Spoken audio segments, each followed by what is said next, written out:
Rádio CT apresenta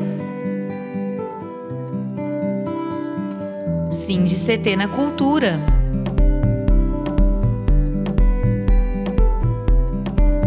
Um programa do Sindicato dos Servidores Públicos Federais na área de Ciência e Tecnologia do setor aeroespacial.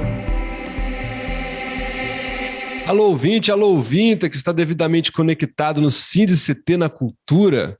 É isso mesmo. Achou que não ia ter programa no feriado? Feliz Dia das Crianças. Feliz Dia de Nossa Senhora Aparecida do Norte. Foi andando para Aparecida? Cuidado no acostamento da Dutra, hein? Esses dias foi tem que tomar cuidado lá, gente, isso é sério. Vamos lá, estamos aqui mais ou menos ao vivo, porém gravado pelo SINDI-CT, o Sindicato Nacional dos Servidores Públicos Federais da área de Ciência e Tecnologia do setor aeroespacial daqui de São José dos Campos, que envia para toda a galáxia este programa de vinheta nova, toda charmosa, etc, etc, certo? facebook.com/radioctface é o lugar onde você acessa e você consegue curtir a nossa página. O Facebook morreu esses dias, né? Uma hora ele vai. Mas enquanto isso, acessa no YouTube, youtube.com/radiocT, tá mais legal. Você aperta no sininho e você fica por dentro do que está acontecendo na rádio, sem erro, para receber as notificações daquilo que você segue. Então, o YouTube tá mais legalzinho. Vamos nessa, certo? Hoje nós estamos na presença de Mário Marques, que toca um instrumento insólito e veio contar um pouco para a gente aí dos trabalhos autorais e individuais que vêm sendo feitos. Mário, uma boa tarde para você, meu amigo, tudo bem? Boa tarde, Rafael, tudo bem? Graças a Deus, um prazer para mim estar aqui nesse programa, SINDI-CT da Cultura, e espero que todos estejam bem, e é isso aí. Conta uma coisa para mim, Mário, você está onde? Eu estou em Campinas, eu sou de uma cidade aqui perto de Campinas, de Mogi Guaçu, mas atualmente eu moro aqui em Campinas. Campinas, se eu não estou enganado, ela foi recentemente considerada a primeira metrópole brasileira que não é uma capital, correto ou errado? É isso mesmo, é isso mesmo. Nós temos aqui uma estrutura de cidade maior do que muitas capitais, né? É uma cidade bastante, eu gosto bastante porque está muito perto de São Paulo e ela ainda mantém algumas características de cidade do interior, né? Igual São José aqui, já perto de São Paulo. É tudo região do Grande Vale do Paraíba. Mas brincadeira, Mário. Vamos falar um pouco sobre clarone, cara. Conta um pouco para o nosso ouvinte, que instrumento é esse? Como é que é a sua história com esse instrumento, né? Porque tem gente que eu sei que nunca viu. Eu mesmo custei a ver. Eu fui ver um clarone na mão do Aloísio, que também mora em Campinas, em Barão Geraldo, e toca clarinete. Legal. E aí ele falou, toca um clarone. Você já falou tudo, né? O clarone nada mais é do que uma clarineta grande, né? Para quem não conhece, essa daqui é a clarineta. Né? O certo é clarinetar, não é clarinete. Olha, é certo também falar clarinete, mas eu fui acostumado lá atrás a falar clarineta, porque eu lembro de festival que eu fiz com o Eleazar de Carvalho, e ele falava clarineta, porque é o que está no dicionário. Né? Então eu me policio para falar clarineta, mas pode falar clarinete. E aqui no Brasil a gente tem a influência italiana também, que em alguns lugares fala-se clarineto. Né? Olha só, então, cara. Então é interessante. Né? Bom, enfim, essa daqui é a clarineta, que é um instrumento, né, que muito presente nas bandas de música, na orquestra sinfônica, no naipe das madeiras, né? E o clarone é uma clarineta baixo, é uma clarineta muito maior, olha, para vocês verem. Né? Então, aqui a clarineta e aqui o clarone. Teoricamente, o clarone tem o dobro do tamanho da clarineta, e, portanto, então ele é uma oitava abaixo da clarineta. Né? A clarineta, a última nota que ela tem no grave é essa daqui, ó. E o clarone ainda tem.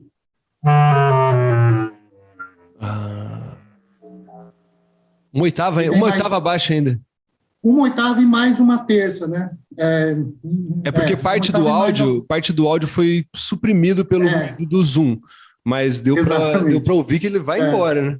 Ele vai embora. É um instrumento que tem uma extensão muito grande, né? Para quem não sabe o que é extensão, é o número de notas que a gente tem, né? Eu tenho muito facilmente de tocar 4 oitavas, né? Entendeu? Então, é um instrumento muito É um instrumento novo, porque a clarineta já é um instrumento novo comparado com a flauta, com o violino, por exemplo, né? A clarineta foi um dos últimos instrumentos a ser incorporado na orquestra, né? E o clarone, ele se desenvolveu a partir da clarineta. Então, ele também foi incorporado à banda de música primeiro, depois à orquestra, bem tardiamente, né? O primeiro registro que a gente tem de uma obra para clarone é de 1834, né? Em 1834, já tinha concertos para clarineta, já Mozart tinha muito tempo, né? Tipo de música da tradição europeia, por exemplo, no mundo, né? Exatamente. E o clarone ele ficou muito tempo restrito ao seu uso dentro da orquestra, né? Ali completando o naipe das clarinetas, né? E na metade do século XX, né, em 1950, por aí, é que ele ganhou uma relevância, assim, um lugar de destaque, tanto na música de concerto, só que agora na música contemporânea, né? É um instrumento que ele tem muitas possibilidades de efeitos, né? Então isso era muito interessante para a música contemporânea. Recurso tímbrico a partir da embocadura?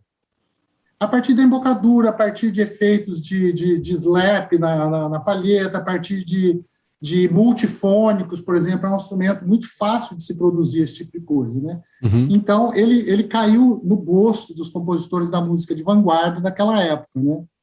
Há quem diga que o clarone veio ser o que o violoncelo foi no começo do século XX, que era um instrumento que era o queridinho dos compositores, todo mundo escrevia para violoncelo e tal. Há quem diga que na virada do século XX para o XXI é o clarone. Mas dentro da cultura erudita ainda, você fala mais dessa galera que usava a música contemporânea. Sim. Você tem exemplos? Não, tem bastante repertório e tal. Aqui eu não venho ao caso tocar e tal. Não, sim. Não, exemplo mais de falar mesmo. Quem que são a galera que compôs muito para clarone nessa época? Os compositores de vanguarda, todos têm clarone. O clarone ganhou uma imagética de modernidade, entendeu? Então, você vê todas as músicas de compositores, você sempre vê o clarone presente, entendeu?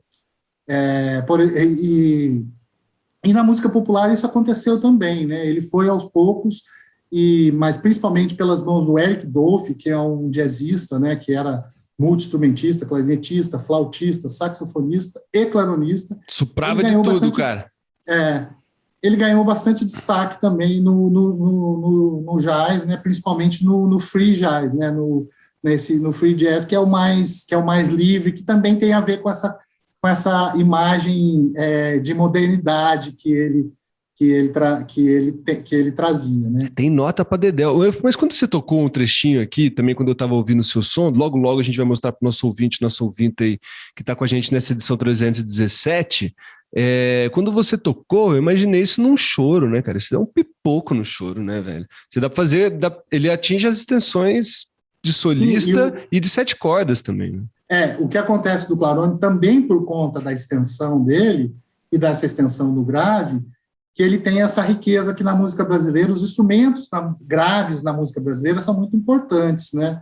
Você vê o violão de 7 cordas, que veio do saxofone do Pixinguinha, que veio do Wolf Clyde, que tem uma relação ali com o bombardino, com a tuba da banda, né? Tem uma riqueza muito grande nessa questão dos instrumentos graves na cultura brasileira. Né? No Nordeste, no Pernambuco especificamente, as tubas, né, de frevo. Sim. Então, eu acho que ele também... o clarone também cai bem nessa questão da música brasileira por conta dessa proximidade com esses instrumentos graves, né? Então, você vê, por exemplo, ele em vários grupos de choro, já agora, né, nos últimos anos, né? Enfim... e é um instrumento que tem ganhado esse espaço uma pergunta, multifacetado, né? Assim, eu acho que isso é importante dizer, né? Tem na música erudita, tem na música de vanguarda, tem no choro, tem nas bandas, nas orquestras, enfim. Que máscara. A gente pode ouvir uma música agora, né? Eu acho assim. para a gente conhecer o instrumento, ouvindo com uma qualidade melhor, porque, como dissemos aqui, quando você toca alguma coisa muito alto no Zoom, ele tende a suprimir o ruído. A gente já teve algumas experiências aí que a gente tentou tocar aqui ao vivo, não ficou muito legal. Então a gente prefere mostrar. Vamos mostrar um som seu já, assim, de cara autoral, para a gente saber o que você está pensando para esse momento? Mário, saudades ou vamos ouvir aquela do Lodão?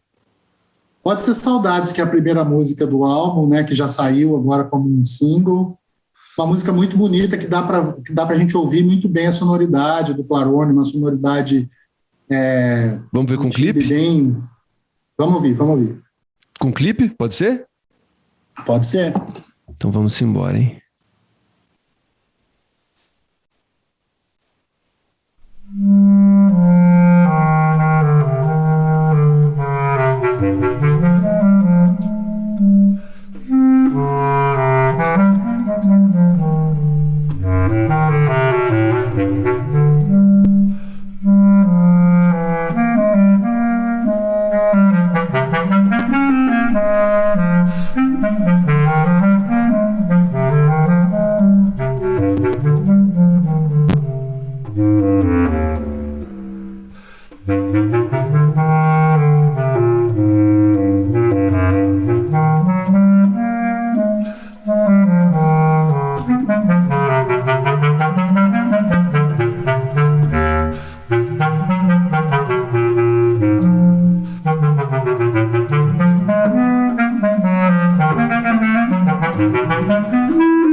Meu amigo, que preciosidade. Que preciosidade. Olha o Eric Hess que fez a ponte com a gente. Essa música é dele? Não. Não, essa música é uma composição do Ernest Mali, que é um compositor alemão naturalizado brasileiro. Ele já veio para o Brasil há bastante tempo, é um senhor de 92 anos, se não me engano. E é um cara que se estabeleceu em Piracicaba e ali em volta dele criou todo um movimento musical muito interessante. Cara, que coisa bonita. A produção também do Mali, né? Uma coisa que eu gosto bastante de ouvir em solo, quando é solo assim, é os traços de humanidade que fica no som. A exceção do sopro, né? Tomada de ar, o barulho dos pistões, não é pistão que chama, né? Como que chama? São chaves, né? Chaves, isso. E essas redondinhas aqui chama platô. Né? O clarone é um instrumento que faz um pouco de barulho por conta do tamanho das chaves. Né? Então, vocês olha para vocês compararem aqui com o meu dedo. Ó, as chaves são grandes. Sim, né? sim. Então, mesmo que ele esteja muito regulado, a hora que ele bate na madeira, ele faz esse barulho. Faz parte. Eu acho isso maravilhoso. Legal de ouvir solo. Se nosso ouvinte que quiser ouvir depois, bota um fone, cara, e ó, vai longe. Essa música é muito especial. Primeiro quero agradecer a Lígia Franco, que fez esse videoclipe para mim, né? Assim, junto com as ideias foram em conjuntos, mas ela que fez a realização, acho que ficou muito bonito. E essa música, ela reflete muito o projeto, né, do que eu estou apresentando agora, que eu estou lançando agora, porque o Mali, o compositor dessa música, ele já tinha uma série de músicas para clarineta e para clarone, né? E quando eu comecei a pesquisar repertório para clarone, eu queria músicas que estivessem dentro do universo da música brasileira, né? E da cultura brasileira e tal, né? E quando eu entrei em contato com ele, ele falou assim, mas, meu filho, eu já tenho uma música para clarone, né? Daí eu falei, mas eu queria uma peça que o senhor escrevesse especialmente com essa intenção, né, de estar nesse lugar da música brasileira, entre a música popular e a música erudita e tal. Aí ele não falou nem que sim, nem que não, ele é um senhor já e tal, né, o qual eu tenho maior respeito, maior admiração pelo trabalho dele e tal. E desliguei o telefone e ficou por isso. Passaram-se 15 dias, ele me mandou um e-mail com a música, né? Aí, com a música tão bonita, tão melodiosa, com esse tema, né, com esse nome de Saudades, não tem coisa mais brasileira do que isso, né? Foi feita para você essa. Sim, todas as músicas do álbum, com exceção do Cadelodão, elas foram escritas e dedicadas a mim ou a partir do meu trabalho, a partir desse meu contato com os compositores para escrever música para clarone. Massa demais. Ó, a gente está falando aqui sobre o disco que vai ser lançado, o disco que vai ser lançado daqui de lá, ele vai ser lançado aqui, ó. Certo? Sim, isso mesmo. Aí, ó. Esse é Por enquanto, apenas Saudades. Isso aí, ó, dá seguir. Sim, isso aí. Ô, Mário, é importante mostrar isso para as pessoas, né, Rafael? Sim, porque sim. hoje a gente não tem mais aquela coisa de ir numa loja comprar um disco, né? Esse trabalho que eu vou lançar... Só quem gosta bastante, lançando, né? Mas a maioria das pessoas não tem mais isso. Sim. E para você ter uma ideia, e quero falar para os ouvintes aqui, né, para os telespectadores, esse trabalho, nesse momento, eu não vou fazer o disco físico, eu vou lançar só nas plataformas digitais. Assim, já tá difícil ganhar dinheiro com plataformas digitais e com disco. As prensagens de disco saem muito caras, não compensa fazer. Né? Não, por exemplo, eu não tenho mais o player, né, o tocador de CD aqui na minha casa, entendeu? No meu carro também não tem mais, o meu carro não é muito novo nem muito chique, né? Então, mudou-se o jeito de consumir música, né? Então, hoje o jeito de consumir música está na internet. Então, quem quiser ouvir esse som tem que ir lá na internet. Olha só, eu tenho um item pré-histórico aqui, ó. Isso aqui é pré-história. Ó, apenas jovens dos anos 2000... um porta-CD. Fita cassete, né? Fita cassete é uma coisa pré-histórica. Hoje em dia você pega um moleque de 18 anos, você dá uma fita cassete e uma caneta na mão dele, ele não sabe o que fazer com isso. Mário, deixa eu te falar uma coisa. Quando vai ser lançado esse trabalho seu full álbum, por assim dizer? Então, o álbum se chama Um Clarone Brasileiro, né? Vai ser lançado dia 12 de novembro, né? Então, só no mês de novembro. Agora, daqui a alguns dias, nós estamos no dia 12 de outubro, né? Um mês! No dia 15 de outubro, ou seja, próxima sexta-feira agora, vai ser lançado um single, né? Ou seja, uma música sozinha, né? Para as pessoas já irem ouvindo, já irem acostumando com o som. É uma música que chama-se Cadelodão. É uma peça... É um choro, basicamente, que ela tem um aspecto rítmico muito eu adorei essa música, muito a gente mostra. E eu gravei com clarone e bateria, né? Então, agora, dia 15, o segundo single, Cadelodão. E esse que vocês ouviram, o Saudades, já está nas plataformas digitais desde o dia 17 de setembro. Então, também é uma primeira música que foi lançada sozinha, para as pessoas, para o público já ir ouvindo, já ir acostumando com o trabalho, já entender qual que é a pegada e tal.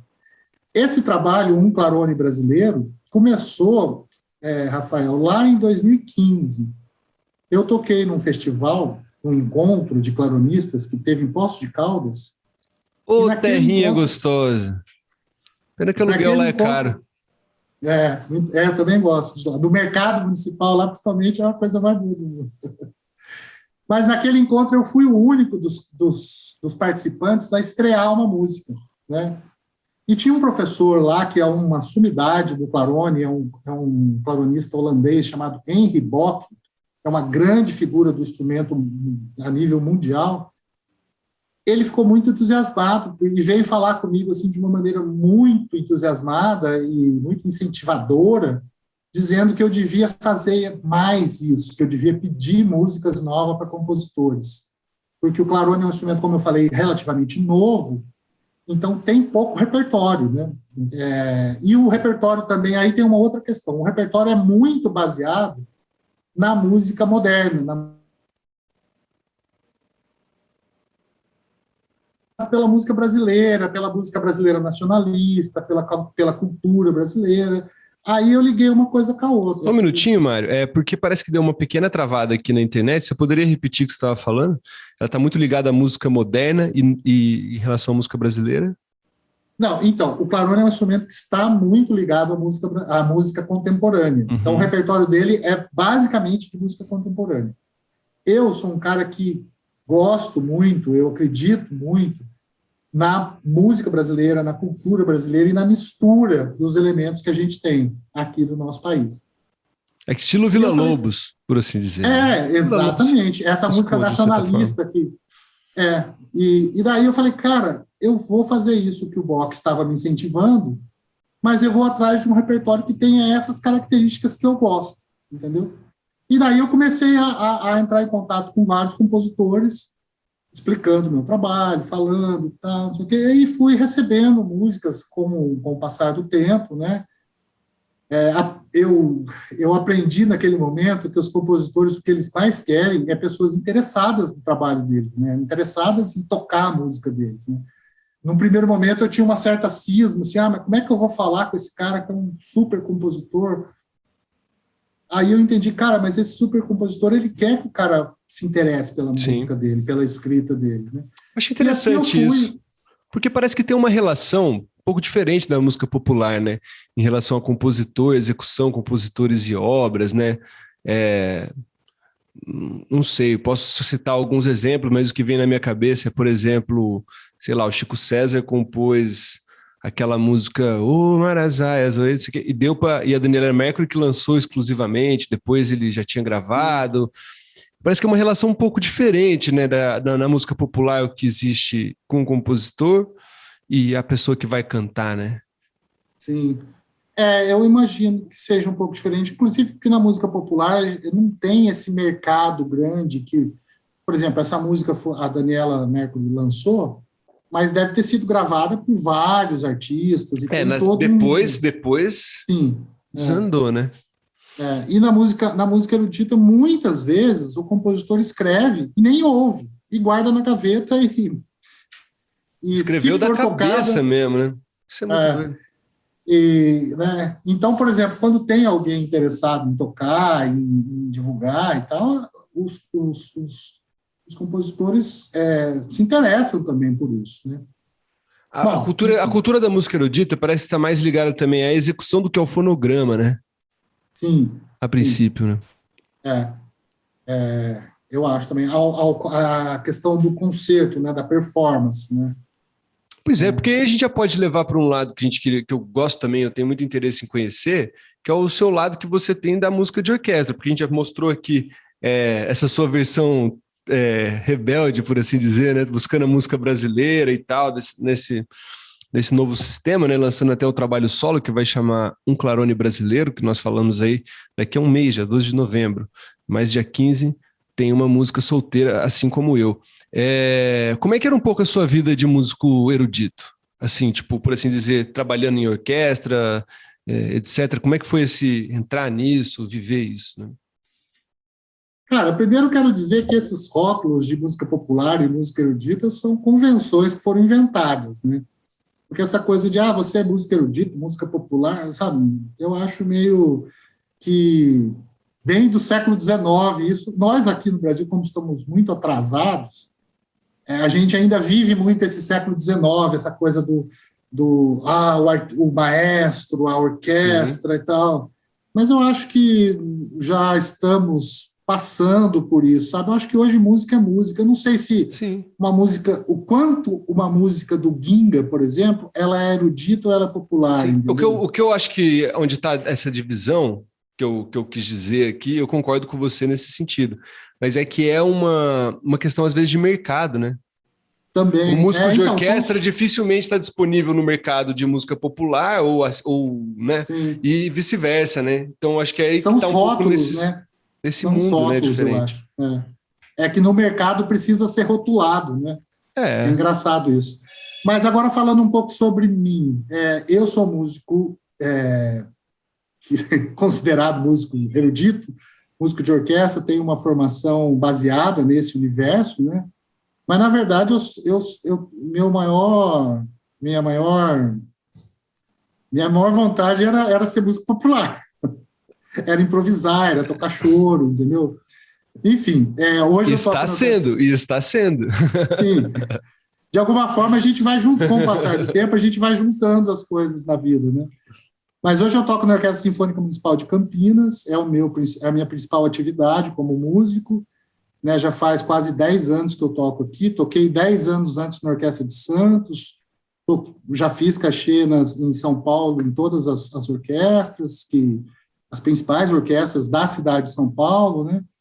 Então, tenho bastante essa vivência. Eu sou formado em música pela Unicamp, tenho mestrado em música pela Unicamp, mas eu comecei meu primeiro contato com música, minha paixão pela música, meu encantamento pela música, veio de quando eu tinha 13, 14 anos, quando eu comecei a tocar na banda da minha cidade, aquela banda tradicional. Tipo de seresta. Aquela banda que tocava em coreto, sabe, que tocava em procissão, que tocava em desfile nas datas cívicas, né? E a banda é um exemplo disso, mais ou menos disso que a gente está falando, que ela ali, toca abertura de ópera, toca machixe, toca samba, toca bolero, toca marcha. E tem aquela percussão hino. Meio marcial, né? Aquela coisa meio marcial também, né? Sim, hoje mudou bastante, né? As bandas estão bastante diferentes, mas naquela época ainda tinha muito essa questão, né? Isso que você está falando. Bom, e daí eu quero dizer que tudo isso vai somando dentro da gente, né? A gente vai, quando a gente fala de cultura, tem aquela cultura que você adquire, que você vai atrás, que você vai na escola, que você vai no museu, que você vai ouvir aquele repertório, mas tem aquela que você traz com você, né? Essa de quando eu era criança, quando tocava na banda. E lá você tocava clarineta? Tocava clarineta. Eu comecei tocando clarineta. Aí eu toquei em banda de baile, toquei em carnaval, tocava saxofone nessa época, né, nessas bandas, que também são influências, coisas que vão somando. Também tem aquela coisa da cultura que você traz de casa, da sua família. Né? Eu sou de uma família do interior de São Paulo e do sul de Minas Gerais, então tem bastante essa relação com a música caipira, com essa cultura caipira, né? E que, por mais que naquela época eu escondia isso, eu não aparecia, né? Mas chega uma hora que fala assim, não, quem é você? Eu sou esse cara que é tudo isso ao mesmo tempo, né? O cara que toca na orquestra, o cara que gosta de música caipira, o cara que toca choro, o cara que faz música de câmara, eu adoro música de câmara, que são as formações pequenas, né? Eu toco num grupo chamado Madeira de Vento, que é um quinteto de clarinetas que também faz essa mistura de música popular e música erudita. Na verdade, vamos dar uma olhada no quinteto, no Madeira de Vento? Madeira de Vento, vamos lá. A gente achou um vídeo legal aqui, cara, e a gente achou e eu ainda não vi, hein? Eu quero vê-lo, junto com você, ouvinte, você ouvindo, tem... Esse vídeo é bem antigo, hein? A gente era magro nessa época. Ó, Sindicato da Cultura... Nesse dia 12 de outubro, hein? 317 decolando aqui pela Web Rádio CT. Se você viajou no feriado, meu amigo, minha amiga, você cuida. Falou? Calma aí, deixa eu achar ele aqui. Ó. Olha lá o Rolando Bodrim. Que é um instrumento que por causa da sua tessitura, ela substitui o que é na orquestra o violino. Então, essa parte a gente já ouviu aqui. Tanto nas bandas militares, como nas bandas... falando das bandas. Verdade. Vamos lá, então? Vamos lá. Vamos lá, o primeiro número, então. Vamos nós. Murmurando.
Cara, esse choro é bonito demais. Fonfon, né? Sim, sim. Sabe, esse dia foi um dia muito especial. Tocar, velho? Curioso. Então, o que a gente ouviu aí é um pouco de exemplo do que eu falei lá atrás, do Clarone fazendo esse papel do instrumento grave, né? Esse arranjo aí, o Clarone faz o baixo, né? No Madeira de Vento em geral, né? Nesse arranjo eu estou tocando clarineta, mas no Madeira eu toco Clarone também em algumas músicas, né? E esse clarinista é o Tinilo Pacheco, um super amigo e a quem eu devo... Talvez eu toque Clarone por causa dele, né? Que massa, cara, que massa. Pô, trabalho muito bacana, né, cara? Muito bonito ouvir, assim, essa formação, né? De só instrumento de sopro, né, cara? Esse grupo é muito especial, a gente gravou 2 CDs, né? Um chama Chovendo Canivetes e o segundo Assanhado. Viajamos para festivais internacionais também de clarinetistas, né? A gente tem uma associação internacional e ela fazia, antes da pandemia, um encontro anual, né? Cada ano em um lugar diferente, né? E a gente foi em 3 edições com Madeira de Vento, em países diferentes e tal, né? Olha aqui o som do Madeira de Vento, ó. É isso aí. Aí, ó. Seguir. Legal. Assanhado, vocês tocam aquela do... Jacó do Bandolim. Do Jacó, né? É. Legal essa música, cara. Pô, que bacana, cara. Tô muito feliz de conhecer seu trabalho aqui no nosso programa, dessa sua generosidade aí, disponibilidade de estar aqui com a gente para poder falar, né, sobre esse som, trazer tantas coisas à tona, trazer tanta experiência, porque você rodou o mundo com esse trem aí, né? Não tanto quanto eu gostaria. Pô, mas você foi na China, cara, pelo menos de avião você passou em cima de mais da metade dele. Pois é. Foram boas experiências, né? Principalmente levando música brasileira para esse público, assim, é muito interessante. E por isso que eu acredito também na música brasileira, como a gente tem características aqui na nossa música que que as pessoas gostam muito, né? Fora do Brasil e tal, né? Então, talvez não seja só nós brasileiros, né, mas essa mistura aqui de música erudita e música popular, os americanos também têm isso, né, a mistura do jazz com a música erudita, formam uma outra coisa que, para mim, eu acho isso muito rico, entendeu? Cada um com o seu tempero, né? E a gente tem também, por isso que eu também quero falar sobre o nome do projeto, Clarone Brasileiro. Porque a outra ideia era falar música brasileira para Clarone, mas tudo que a gente vai falar de Brasil, a gente tem que tomar um cuidado. É muita coisa, cara. Porque é muita coisa. Eu conheço isso do Brasil. Sabe o que eu acho mais engraçado? Eu não sei se você já chegou a ouvir a expressão world music. Aí você vai ver um cara Sim. com um violão falar, eu faço world music. Aí você fala, meu amigo, você não faz nem Só. São Paulo Music, cara. Como é que você vai fazer world music, velho? Você não consegue tocar nem todos os gêneros de São Paulo, né? Você tocar do Brasil inteiro. Por isso que quando eu fui... Primeiro que não tinha uma música legal para dar o nome ao trabalho, né, ao álbum. E daí, na minha tese, na minha dissertação de mestrado, tinha essa Um Clarone Brasileiro, né? Daí eu falei, olha, eu vou colocar esse porque fala assim, é o meu, não é o único. Tem vários, tem muitos. Interessante isso, porque qual que é o pensamento que me vem na cabeça, né? Você vindo dessa escola, tanto da música de baile como da música de orquestra, música de câmara, vem de formações coletivas e até mesmo enormes, né? No caso de orquestra. E aí agora você foi enxugando até virar um Clarone. Como é que é essa você não sente falta, não? Na hora que você toca, você não sente falta daquele chegando junto? Sinto, não, sinto sim. Um pouco também disso é da praticidade, viu? É porque, por exemplo, uma das músicas desse meu trabalho, quando eu comecei a fomentar a criação de repertório brasileiro para Clarone, uma das músicas é uma música muito boa, muito interessante para orquestra de cordas, percussão e clarone. É uma suíte com movimentos que tem uma milonga, uma valsa, um baião. Putz, agora eu não vou me lembrar. Só que é uma música que requer uma infraestrutura grande para gravar, né? Pô, juntar um monte de gente e tal, entendeu? Então, eu fui também atrás de um repertório solo no começo e depois fazer duos e tal, para ser mais prático, entendeu? Porque daí eu não dependo de outra pessoa para mostrar esse trabalho, entendeu? O período então, também requer, né? Pessoal exatamente. E por outro lado, agora, também depois fica legal de circular sozinho, sim, com uma pessoa mais, duas. Agora, posso te falar uma coisa? O clarinetista, ele é um cara, como você falou, coletivo, por vir de banda, eu acho, a gente gosta de tocar em quinteto, em duo, gosta de tocar na orquestra, gosta de tocar em banda. E a pandemia foi muito, do ponto de vista musical, ruim para mim, porque eu fiquei, sei lá, mais de 6 meses sem tocar com ninguém. Foi muito impressionante nessa época, acho que agosto, não lembro, já estava um pouco melhor e tal. Eu fiz algumas gravações com outro claronista, inclusive uma das músicas está nesse álbum, né? Que é um duo para 2 clarones. E a primeira vez que a gente fez uma frase assim que tinha uma questão humana, que a gente não estava dependendo de um clique para tocar, que a gente não estava ouvindo, cara, deu uma sensação tão boa. Eu falei, nossa, é isso, cara, é isso que é música. Essa coisa humana de você se relacionar tocando com a outra pessoa. Né? E tem essa coisa também de ser um instrumento melódico, né? Ser um instrumento apenas melódico, né? Sim. Tem esse fator. Porque na viola, por exemplo, depois que você se acompanha, vai embora. Vai embora, Mas eu acho que são características... por conta da praticidade. Esse repertório foi né? E também eu tentei nesse álbum mostrar, por exemplo, essa música com bateria, ela é muito rítmica, então eu queria enfatizar a questão do ritmo. Aí tem uma música para 2 clarones, também por conta de ser o clarone e tal. Aí tem um choro do Maurício Carrilho, que eu gravei com clarone, fazendo solo, e violão de 7 cordas. Demais. Tem um super violonista e ele está fazendo assim, como se fosse um duo mesmo comigo, sabe? Não está me acompanhando, ele está praticamente solando junto. É o Jean Correia que gravou comigo, um violão São de 7 Paulo. cordas. É uma faixa muito, muito legal. Aí tem uma música muito especial também, que é a música do André Memari, que se chama 3 Momentos para Clarone e Piano. E aí esse é um duo, assim, uma formação mais tradicional, que é clarone e piano, então uma música linda, com 3 movimentos, o último movimento chama Prece e Dança. A prece é uma melodia muito inspirada, muito legal. E daí tem 6 peças solos, né? Aí são composições que eu fui pedindo para os compositores. Lá no começo eu estava pedindo muito peça solo, né? Por conta disso, da praticidade e tal. Né? Mas é isso. Que massa, gente. Lembrando que esse trabalho, Um Clarone Brasileiro, vai estar devidamente disparado e lançado em todo o universo cyberespaço a partir do dia 12 de novembro, exatamente daqui a um mês. Nós que estamos apresentando esse programa aqui no feriado. Dia 12 de outubro, Dia das Crianças. Um beijo para as crianças da minha casa, da minha família e das outras famílias também. Elas são o futuro, elas são o presente.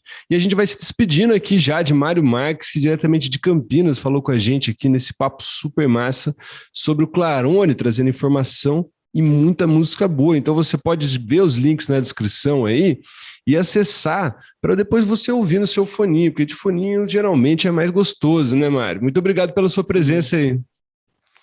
Cara, eu que agradeço, Rafael, pela simpatia, pela oportunidade de estar mostrando o trabalho, né? Quero agradecer também o Eric com a Gabi, que são os produtores lá da Gravadora Experimental, que fizeram esse link entre nós aqui para eu estar podendo falar um pouco aqui com você. E quero agradecer também e convidar todo mundo a ir lá e ouvir um pouquinho desse som, que por mais que pareça ser um instrumento que a gente não conhece e tal, mas tenho certeza que tem algumas músicas que são muito agradáveis, muito tranquilas de ouvir, que dá para se ouvir. Você vai, né? Essa que a gente ouviu, Saudades, aí é uma delas, é uma melodia bonita e tal. Não tem como não gostar. Não tenha medo de ouvir coisas diferentes. Sim, Mário, se você quiser me deixar beijos e abraços, esse é o melhor momento da rádio. Não, agradecer e beijos e abraços a todos. Esperar que realmente a gente esteja saindo dessa fase que nós passamos tão difícil, né, nesses últimos tempos. Brabo. Né? Tomara que 2022 seja um ano melhor, né? E parabenizar todos a você por esse programa, né? Eu assisti alguns aí, muito, muito legal. É importante a gente ter espaço para mostrar, né? Porque muitas pessoas falam assim, não se faz mais música boa, não se tem mais compositor, não tem. Tem. É porque tem pouco espaço para ser mostrado. Mas a internet é um espaço muito grande. É um espaço muito grande, onde as coisas estão muito mal direcionadas há um tempo já. Então, essa é uma dificuldade que nós temos encontrado. Concordo contigo. A gente abre mais um espaço que estamos aqui para o que der vier, trabalhos, ideias. Conecte-se com a gente aqui. Sinta-se na Cultura, edição número 317, dando um tchauzinho, uma tchauzinha. Valeu, Mário. Valeu, obrigado, hein? Obrigado, Eric, pela ponte. Obrigado, Miguel, que fez a ponte com o Eric. É assim, meu filho. Aqui, é pum, pum, pum. Não é igual o Palmeiras, não, que só fica lançando bola direto pro ataque. Aqui tem meio de campo também, certo? Fica de olho em português. Vão te derrubar você antes da Libertadores, hein, cara? Tem que ficar aí pra nós. Vamos embora, Mário. Valeu? Valeu, um abraço. Valeu, um abraço a todos depois dessa cornetada no Palmeiras no fim do programa. O Sindicato da Cultura se despede nessa edição aqui do SINDCT, o Sindicato Nacional dos Servidores Públicos Federais da área de Ciência e Tecnologia do setor aeroespacial. Vamos embora, gente. Tchau, tchau.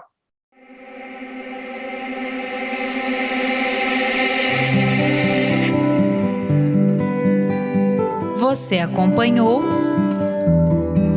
SINDCT na Cultura.